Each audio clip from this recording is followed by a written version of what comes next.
దేశవ్యాప్తంగానే స్థానిక వస్తుత్పత్తి వినియోగం గతంతో పోలిస్తే చాలా వేగంగా పెరుగుతోంది.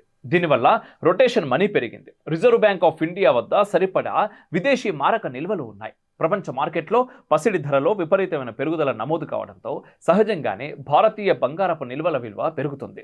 ఆర్బీఐ ఈ మధ్య కాలంలో పెద్ద ఎత్తున బంగారం కొనుగోలు చేసింది. గడిచిన 7 ఏళ్ల కాలంలో ఎప్పుడూ లేని రీతిలో ఈ ఏడాది ఏప్రిల్లో 57.5 టన్నుల బంగారం కొనుగోలు చేసింది.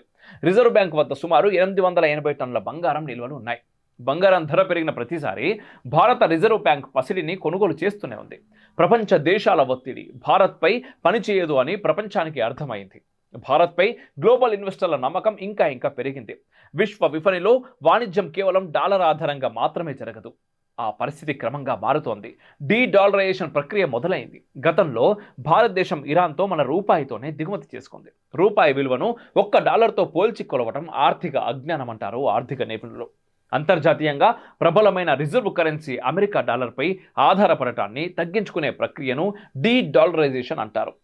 డాలరైజేషన్ అనేది నిర్దిష్ట ఒప్పందాలకు లోబడి ద్వైపాక్షిక లేదా బహుళపక్ష వాణిజ్యాన్ని పరిష్కరించుకోవడానికి అమెరికా డాలర్ కాకుండా ఇతర కరెన్సీ లేదా కరెన్సీలను ఉపయోగించే సందర్భాన్ని సూచిస్తుంది.